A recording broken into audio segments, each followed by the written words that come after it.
a very warm welcome to all of you all. Kamlesh, I would like to start with you with a very quick 1-minute introduction. Myself is Kamlesh Kumar Churasiya. I am a taxation partner of Ravi, Rajendra and Co. We are the Delhi-based firm. We are dealing in the ODI, FDI, most of the things. In fact, firm is in the all respect covering as a CA firm doing. We are legacy planning. We are doing audits and other things. Do we as a CA firm we are providing services. Most of the forensic audit, the tax advisory, everything is we are covering being a chartered accountant firm. Thank you, Ji. Sanjay, a quick word from you. My name is Sanjay Nagi. I'm an engineer and a PhD, and I run a consulting company, Market Insight Consultants, which helps foreign companies to come into India. So we are working very closely with the countries where there are FTAs, and we'd like to share some perspectives as we go along. Thank you. And our main guest today, Bui, welcome to this session today. Welcome to the state of Uttar Pradesh. You are not new here. You've been partnering with us since a long time. Our relation has been amazing with Vietnam. And the trade that has gone up between India and Vietnam is phenomenal, but much more to go. So with this, the floor is yours. Welcome to today's session. You can use either the podium or your chair.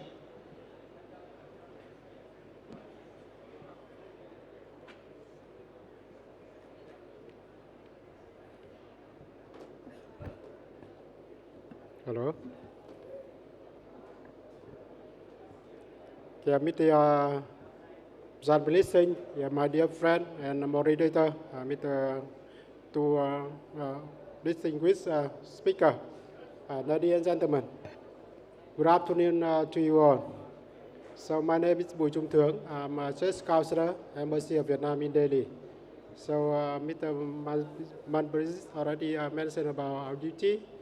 Our duty here is mainly to develop and enhance the relationship between India and Vietnam in terms of trade, e-commerce, and investment also. So today we are really honored to talk about how Vietnam and India we can work more together, especially in the term of digital fintech. So ladies and gentlemen, once again, I would like to express our sincere appreciation to the organizer for convening such a timely and forward-looking dialogue. So we are entering the new era of global finance, one defined not only by digital transformation, but by the reconfiguration of capital flow. Capital today is more mobile, more data-driven, and increasingly influenced by technology, regulatory, and geopolitical shift. Despite this increased connectivity, fragmentation still exists across markets, regulatory system, and investment ecosystem.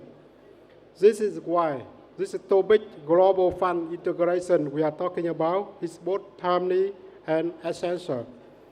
The importance of global fund integration is not simply about attracting more capital. It is about creating efficient, transparent, and resilient channel for capital to flow where it is most needed. So it requires that four pillars.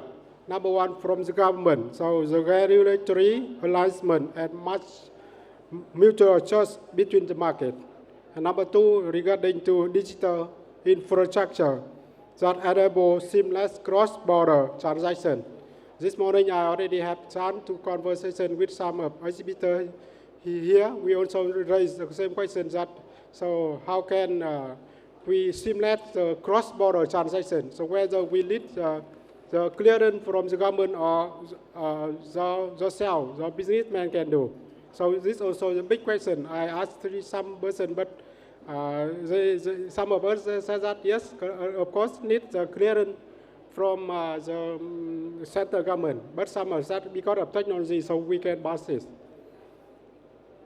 And today context, integrators must be on inclusive, ensuring that the capital risk not only the large corporation, but also MSME, startup, and emerging sector.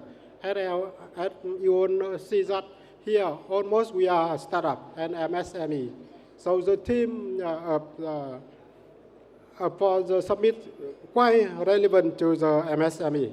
So now we are talking about the India and Vietnam relation. India and Vietnam, we are dynamic and growing economic partnership. The relationship between Vietnam and India has witnessed remarkable growth in recent years, particularly in trade and investment, as Mr. Moderator just mentioned. In 2025, the total trade is reached the highest ever of, you can say, 17 billion US dollar, marking more than 10% increase. And the trade is quite fair and balanced. So looking at the longer trajectory, our bilateral has expanded dramatically. Yeah, you can see that in 2000, it means 25 years back, so the bilateral trade between Vietnam and India is only more this 200 million US dollar, from 200 million to 16 billion US dollar. It's a big sum. So now India is among the top 10 trading partner of Vietnam, and Vietnam is increasing important top 4 largest trading partner of India in ASEAN country. And both countries are actively working towards even higher trade and investment targets. So in terms of investment and financial connectivity, while trade has growing strongly, so there remains significant untapped potential in investment, cooperation, and capital market connectivity. The key sector driving bilateral economic engagement include electronic and digital technology. Number 2, machinery and industrial product, pharmaceutical and chemical, agriculture and raw material, and very important that emerging sector like fintech. That's the topic we are talking about, AI and digital economy. These sectors are not only trade-driven, they are increasingly investment-led also. So it requires deeper integration for financial system and capital flow. Ladies and gentlemen, so I would like to highlight the potential for Vietnam-India cooperation in advancing global fund integration. So both countries are among the fastest growing economy in Asia.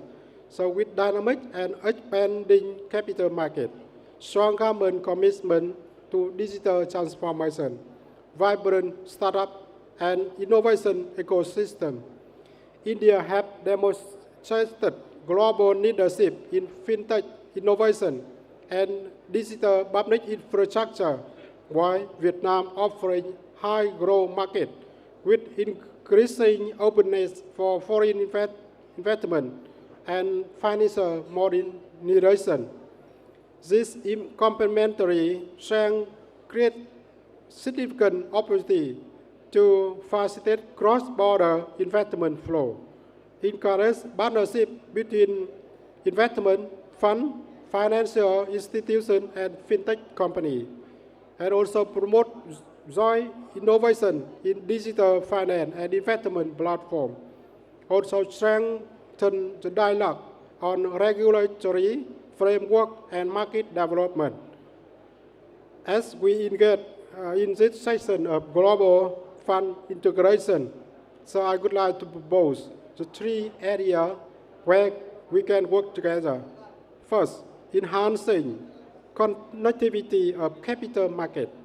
We should work toward reducing barriers to cross-border investment and improving market access for international investors. Second, leveraging technology for integration. Digital platform, AI, and blockchain can significantly improve transparency, efficiency, and trust in cross-border financial transactions. And the third, support the full investment life cycle. From seed funding to growth capital, integration must support business at every step. An issue also reflects in this summit discussion about MSME financing and funding ecosystem. I would like to take this opportunity to invite all of you, investors, financial institutions, and business here today to explore Vietnam as promising destination for investment, build partnership with Vietnamese enterprise and financial institutions, and also engage deeper collaboration with ASEAN countries through Vietnam. So the Vietnam Embassy here ready to stand support and facilitate the connection. Ladies and gentlemen, global fund integration is not a distant vision. It's an urgent priority in the world where economic resilience depends on connectivity, cooperation, and trust. By working together, we can build a financial ecosystem that is not only more integrated, but also more inclusive, innovative, and sustainable. I am confident that today's discussion will generate valuable insight and practical pathway forward. Thank you very much for the kind attention.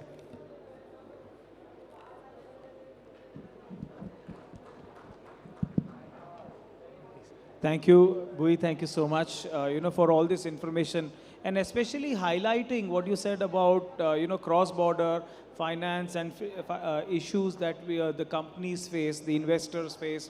And I think it is time that we realize that the world is getting smaller and smaller. You need to have, when we are working on Bitcoin and crypto and blockchain, the transfers are happening instantaneously across borders. And now the traditional banking system needs to understand that it is high time that they move more onto these systems for cross borders, not only to save cost, but also save time, labor, manpower, and duplicity. It is very important that when, for example, an Indian exporter or a foreign exporter is shipping the goods and he is still taking up to 3 days for the money to reach his account, whereas in 1 minute he can actually get the funds into his account. So it is not a question of the technology not being available. It is a question of the legacy companies that want to stick to the old system. So, but I think that it is the faster these financial companies, the banks, the fintechs move on to modern technologies, that they will be able to retain their customers, retain their business, and increase their customer base. So I think it is very important to understand. We are here today at Money Alpha 360. We have all these companies with these technologies. And we also have the traditional banks if you look around. But if you really ask me, an Indian company, जिसको बोलते हैं ना मजबूरी है to stick with the traditional banking because the compliances are such. So why can't we actually include the compliances into the modern technologies and bring about what is really needed? With this, Kamlesh ji, I would like to ask you, there are a lot of Indian companies that are now growing phenomenally. And globally, they are, especially SMEs, they want to invest globally, grow globally. And it is this outward movement of capital that people do not understand, companies do not understand. So what do you think is this, as we call it, ODI? What are the compliance issues? What are the things we need to take in mind? What are the ways and means to take this ahead? Thank you.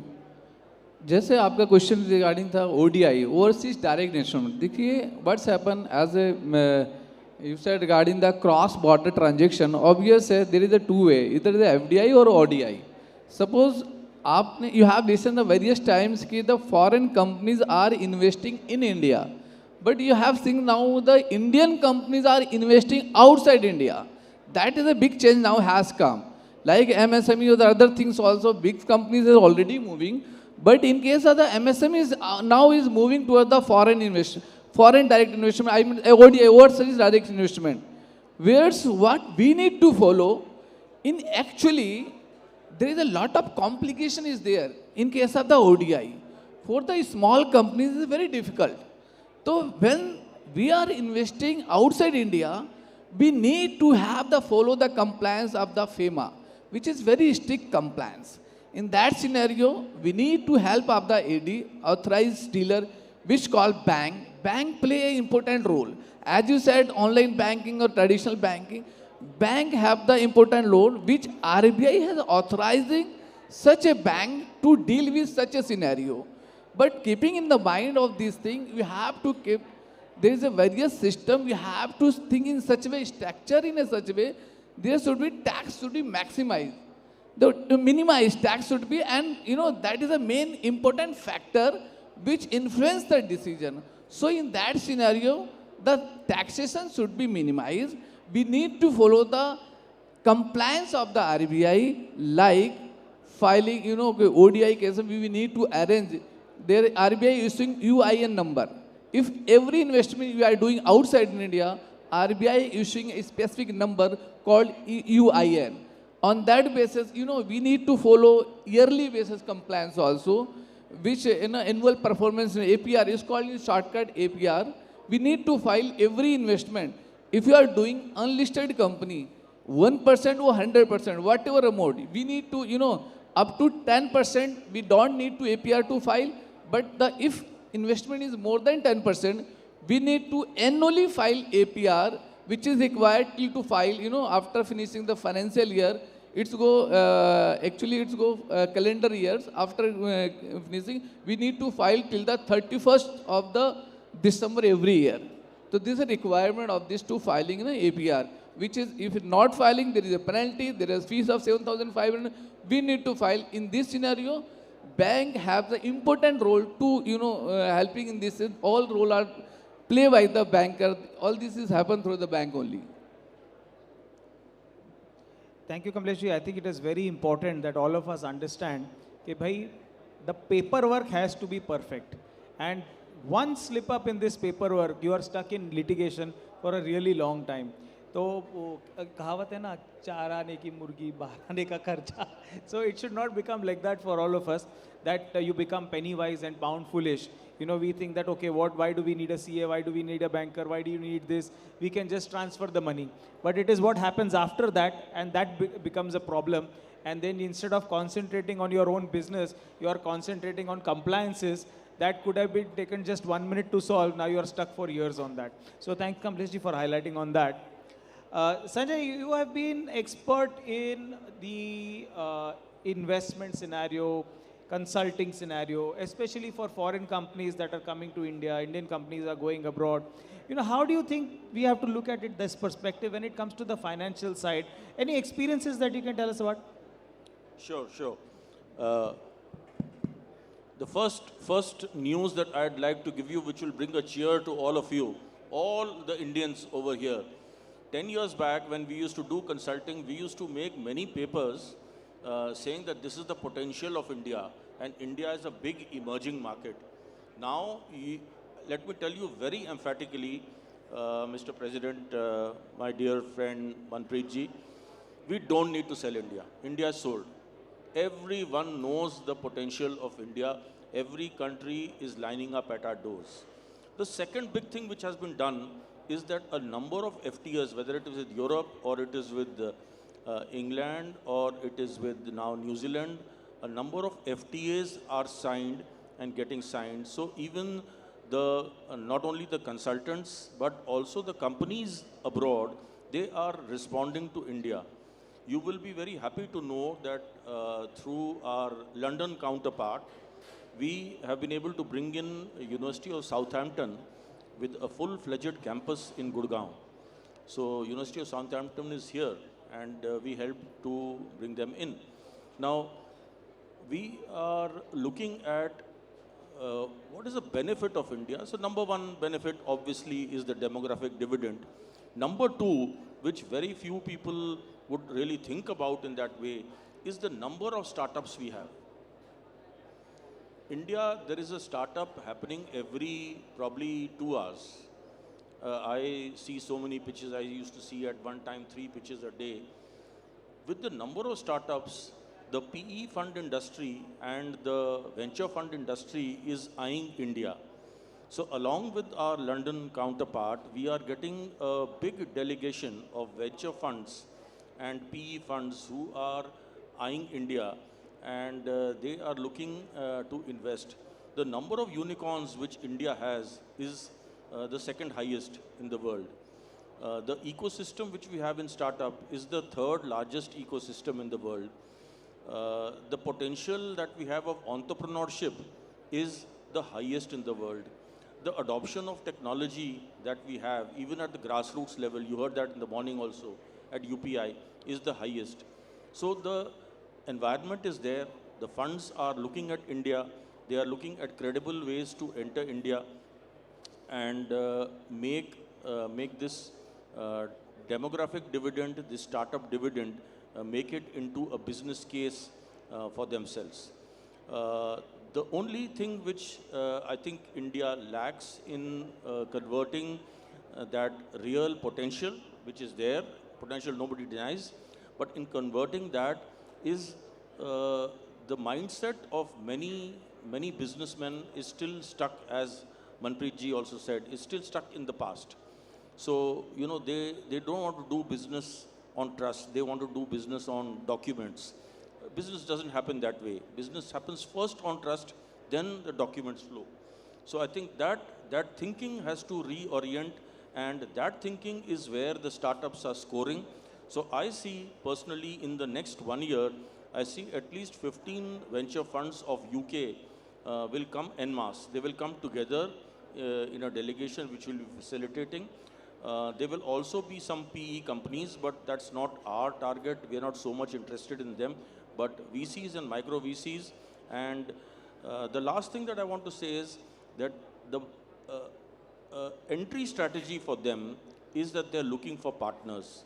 So all of you who are in the business of the venture fund industry or of facilitation towards startups, you're going to get a very good collaboration with these foreign VCs because they look at somebody to really open the doors. Thank you, sir. Thank you so much, Sanjay ji. I think that is rightly put because it is the change in mentality that is needed. It is change in behavior that is needed. We are growing so fast, we need to catch up with ourselves, if I may say so. And thank you for that perspective. Bhai, I want to ask you something. You are the heart of Vietnam in India. You are here since so many years. We are working together since so many years. India and Vietnam are one of the fastest growing economies in the world today. And the cooperation is growing equally fast. How do you think we need to still reduce this gap and work still more closer? Because if you look at the actual figures of trade, although it is growing very fast, the whole amount is still very small. How do you think that we can push this to a next level? Thank you very much for the question. Actually, I've been here quite long. I've been to India more than 10 years. So I know Indian ecosystem and Vietnamese ecosystem also. So you are right that even in terms of economic and trade relationship is booming for last 20 years. As I mentioned in my speech, that from only 200 million to 17 billion, so big gap. But in terms of like startup ecosystem or in fintech, so it's still the gap there. So now I think that we should work at 3 levels. Number one is government to government level. So I think that the two government, we should work together and maybe we can encourage that the startup ecosystem, both India and Vietnam, they can work together. Then maybe they can, India and Vietnam, maybe we can create like a joint fund to get startup. And number two, in terms of the chamber, like association, I think you play very important role that you can bring more and more delegation to Vietnam. Because many people said that seeing is believing. So when you see on your own eye, so maybe many business opportunity will come. And at the third level, for all the Indian startup, MSME and entrepreneurs, so also come to Vietnam. So when you come to Vietnam, so there are many opportunities will come. So that's my answer. Thank you very much. Thank you so much. And I think, should we look at 50 billion in the next 3 years? So, Maybe we set up the target of 25 billion US dollar in 2030. So, Perfect. and of course, we set up 50, but in some time. I will try to look at 50 and at least we cross that 30 for sure. So that's what we're looking at. And I think it is a great achievement that we have come all this long way. And not only trade, it is also the Indian investments in Vietnam and the Vietnamese investments in India. We have the car company which is already set up here. We will see them soon on the roads. And so this is the close cooperation that is happening. And I think this is what is needed in India and this is what is needed for cooperation between India and Vietnam. Thank you on that. Kamalji, I'll come back to you. Kamleshji, what do you think an Indian company who is looking to invest abroad, what is the first thing that they should do? When any company, think about the investing outside India, to be very particular, very careful, because there's a litigation matter make arise any point of time, because this investment is a big amount, big heavy quantum of the capital expenditure. In that scenario, we need to decide in which country you are going to invest. What is the tax treaty with India and that country? What is a local legal compliance of that country? We have to keep in mind. We have to think what is the taxation system, where we can have the minimum taxation. Along with that, local law is most important thing, because sometimes when we drafting any agreement or something like that, if any clauses is something like that which is having issue, I'm giving the example of the one company have invested in the Saudi Arabia. What's happened? There was some clauses which was contradicting of the local law. In that scenario, later what's happened, almost the whole company has gone, all the investment has gone.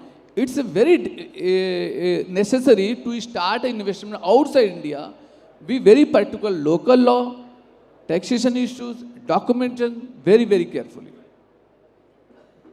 Good you mentioned taxation, because in India, when we look at our close neighbors, everybody in India thinks कि भाई मैंने Dubai में company खोल ली and I will become an NRI from tomorrow itself. All my money is tax free, and that is the beginning of all problems.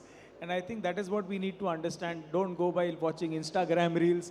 Don't go by watching, consult tax consultants, consult your banker, consult your chartered accountants. And that is how you should look at it. And Kamlesh, one more question to you. Do you think it is practical for SME companies having turnover of 5 crore, 10 crore, 20 crore, 50 crore to invest abroad and grow abroad? Or should they concentrate more on within the India domestic market? Sir, आपने जो बात की ना, we have to understand कि the nature of the companies, in which area company is working. If company have the potential to grow outside India, definitely we should move the outside India. However, Indian market is there. But along the Indian market, if company have the potential, its company should go outside India and set up their business. Reason being, there is a lot of profitability is there in case of the outside India. So in that scenario, MSME should also go there. As per foreign concern, ODI is concerned, there is no, some companies, only $25,000 is required to investment outside India. So you can do the investment, which is very nominal amount in that scenario. In $25,000, you can investment outside India. So there is a possibility for MSME also to invest outside India. Thank you, thank you. It is very important to understand what is good for you and not listen to what you hear around. Look at your company's capability, look at your company's expertise, look at the amount that you can dispose and take a risk. See, it is important to understand that business is a risk. There is no such thing as safe business. I've never heard something like this. Because if you want a safe business, take up a job, as simple as that. So this is what we have to understand, that business is a risk, but it should be calculated risk. And when we are talking about the financial sector, fintech sector, latest technologies, the change of technology is one of the biggest risks. And that changes overnight today. Like when you're talking about blockchain, crypto, it is changing so fast that you can't even imagine. By the time you have established one technology, you have the other one around. So it is more important to understand what is stable and not run after what is the latest. Because the latest might actually not survive the next 1 year. But something that is tried, tested, adapted, it is more important to see what stays for the long run. Unless and until you are a company that is dealing in risk and investing in such projects, which chalo, out of 10, 1 works, that's okay with me, and 9 failing is okay with me.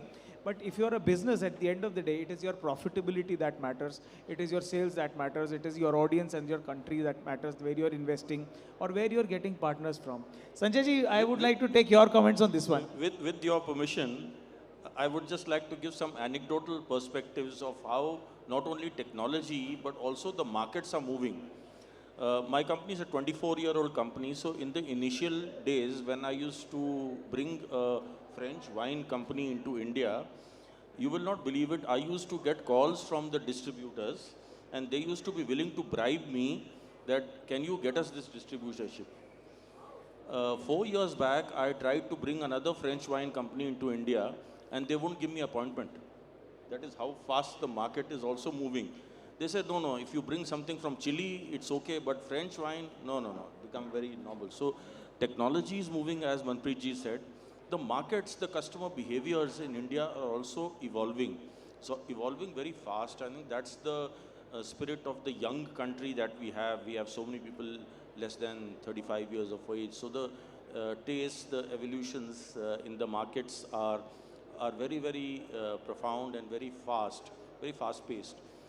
Startups are also changing that landscape very fast. So I think we have to learn how to adapt to, and any foreign company, why they need these local partnerships is because they know that the Indian market is evolving so fast, so you need a local person to be able to help you to navigate the Indian market, forge a collaboration, and then tap the right technologies and gain market success. That's my point of view. Thank you so much. It was very important on that part. We have seen, so we as a Chamber of Commerce are present in 42 countries, 14 states of India, and we have a very sizable, I would say, diversified connection. And when we talk about that part, I would like to discuss India and Vietnam here. What happens is, we are both Asian economies, we have similar family values, similar business values, and there was a time where India used to work with the US and with Europe, and Indian exporters developed as the manufacturing base for the Western world. And that was because there used to be organized retails in this part. The volumes used to be very big. And margins very small, of course, but volumes used to be huge for any factories in India. Now that has come to Asia. We in India are having much better organized retail in India, in Vietnam. Do you think the time has come that we are concentrating more on the Asian economies rather than focusing more on the Western world? Do you think the time for Asia has come?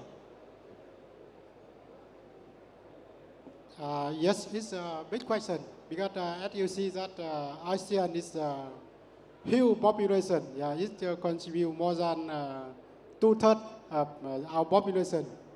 But why don't we focus on ourselves in ASEAN Pacific? But it takes time because of civilization and because of the buying power. So for developed countries, so they have they already set up their economy, background economy is quite strong, and also the behavior, the client behavior also quite different. And in ASEAN, yes, of course, we will be the center for grow, for the world economic growth, but I think it takes time. So better we divided the big case to small big one. First, maybe we work regionally, somehow that with the sub-country or with between ASEAN and India. And of course, within that group, we divided into small. In each country, suppose that in India and Vietnam, we work more closer. We open more together. Then I think that will come. Thank you. I think very well said, and thank you so much. And with this, I think we would like to wrap up this session, and then we'll have a few minutes for a few questions from the audience. Some closing remarks from you, Kamlesh.